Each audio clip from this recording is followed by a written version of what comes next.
तो वहीं कांग्रेस सांसद जयप्रकाश जेपी से भी जनता टीवी ने खास बातचीत की और इस दौरान उन्होंने दिशा कमेटी की मीटिंग, हिसार एयरपोर्ट, निकाय चुनाव समेत अन्य मुद्दों पर भी राय रखी। देखिए। मुख्यमंत्री नायब सिंह सैनी की अध्यक्षता में आज दिशा कमेटी की बैठक हुई है। दिशा कमेटी की बैठक में तमाम नेता मौजूद रहे हैं। हिसार से जो कांग्रेस के सांसद हैं, कांग्रेस के वरिष्ठ नेता है जयप्रकाश जेपी, वो भी बैठक में शामिल थे। सर, आज एक महत्वपूर्ण बैठक हुई है डेवलपमेंट के मुद्दों को लेकर, क्या चर्चा हुई है सर, और कितने का एजेंडे थे आज? इसमें काफ़ी स्कीमें थी, एजेंडे 63 के आसपास थे हर डिपार्टमेंट के। उसमें जो कमियां थी हमने उठाई हैं, जैसे कि हमारे सबसे महत्वपूर्ण मामला था कि तीतरा मोड़ से लेकर के हांसी तक हमने, जब मैं एमएलए था कलायत से, एनएचएआई को दिलवाया था। लेकिन 2019 में ऐसे लोगों के हाथ में सत्ता आई और इलाका आया कि उन्होंने एनएचएआई से वापस लेकर के और स्टेट रोड कारपोरेशन एक बना करके उसको दे दी। आज तक 5 साल में कुछ भी नहीं उसका बना। तो एक तो हमने कहा भाई वो अधूरी है, कभी एनएचएआई को देते हो, कभी स्टेट रोड कारपोरेशन को देते हो, इसको बनाया जाए। ये हमारे इलाके की लाइफ लाइन है। चित्रम से जब व्यक्ति जाएगा सीधा हांसी, हर हांसी से फिर एक्सप्रेस हाईवे 152 पे भी चढ़ सकता है और 2-3 एक्सप्रेस हाईवे है। तो एक तो उसका मामला मुख्यमंत्री जी ने आश्वस्त किया हमें कि इसको हम या तो रोड ट्रांसपोर्ट कारपोरेशन बनाएगी और जल्दी बनवाएंगे। एक तो ये था इशू। दूसरा, हमारे इलाके का एक महत्वपूर्ण इशू है, वो ये है कि जैसे हिसार के अंदर खाड़े, तो जैसे नलवा है, आदमपुर है, बरवाड़ा का कुछ इलाका है, उसमें काडा की एक स्कीम है कि इतने परसेंट, हम 20% बनाएंगे। भाई एक नया खाड़ा आपने बनाना है पानी के लिए, तुम 20% बनाओगे, 80% वो कच्चा है, फायदा क्या है?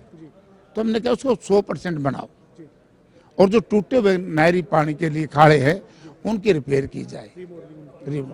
आपके एमपी बनने के बाद ये दिशा कमेटी की मुख्यमंत्री स्तर पर पहली बैठक हुई है। आपको लगता है कि दोबारा ऐसी बैठक जल्द बुलाई जानी चाहिए और ताकि विपक्ष को साथ लेकर काम को आगे बढ़ाया जाए? नहीं है, 4 महीने के अंदर अंदर होती है और होना चाहिए। तो मीटिंग वैसे होती है, हर 3-4 महीने में मीटिंग बुलाई जाती है। वैसे तो हिसार एयरपोर्ट का मसला अलग है, लेकिन इस मीटिंग में तो इसका शायद कोई एजेंडा नहीं रहा होगा, लेकिन आपने कोई बात रखने का प्रयास किया सर, क्योंकि आप बाहर तो बात रख रहे हैं इस मुद्दे पर? इसका एजेंडा मैं यहाँ क्या रखूँ? जब सिविल एविएशन सेक्रेटरी नाट गया कि इंटरनेशनल एयरपोर्ट हिसार नहीं बनता, तो इसमें मैं यहाँ क्या रखूँ? आपने तो यहाँ तक कह दिया कि अगर यहाँ से जहाज उड़ी तो मैं इस्तीफा ही दे दूंगा। जहाज नहीं, इंटरनेशनल एयरपोर्ट बनाई भी कह रहे हो मैं इस्तीफा दे दूंगा। उड़ाओ जहाज, तो जिंदर साहब के रोजे नहीं उड़े, स्टेट प्लेन रोज नहीं उड़े हैं। आपको लगता है कि ये अब शिफ्ट हो गया है या ये एजेंडे में है नहीं, मतलब उसके सिविल एविएशन विभाग के? सिविल एविएशन सेक्रेटरी ने मना कर दिया, हिसार में कोई इंटरनेशनल एयरपोर्ट नहीं है, ना बनेगा। इसके अलावा सर सवाल है आपसे, आहत होकर रामनिवास सराडा आज सुबह ही मुख्यमंत्री के पास आकर भाजपा ज्वाइन कर गए। इसके अलावा जो बिशन लाल सैनी पूर्व विधायक हैं वो भी, त्रिलोचन सिंह भी, क्या हो गया है कांग्रेस में? अब निकाय चुनाव में भी आपके लगातार टूटम टूट जारी है। हमारे से तो आहत नहीं होगा, वो अपना आपे से आहत होगा, क्योंकि 3 बार लगातार बेचारा चुनाव हार गया।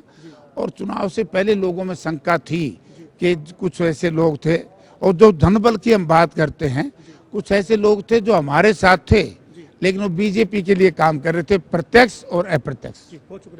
हमारे साथ कांग्रेस के सांसद, कांग्रेस के वरिष्ठ नेता जयप्रकाश जेपी थे, जो आज दिशा कमेटी की बैठक में पहुंचे थे। उन्होंने कहा कि तमाम मुद्दों पर चर्चा हुई है और इस तरीके की बैठक 3-4 महीने में होती है, और इस तरह की बैठक होने से तमाम जो डेवलपमेंट के मुद्दे हैं उनमें विपक्ष भी अपनी बात जो है वो रख सकता है। इसके अलावा तमाम जो राजनीतिक सवाल थे उनका जवाब भी जयप्रकाश जेपी ने दिया है। वीडियो जर्नलिस्ट विजेंद्र सिंह के साथ पवन सिंह और जनता टीवी, चंडीगढ़।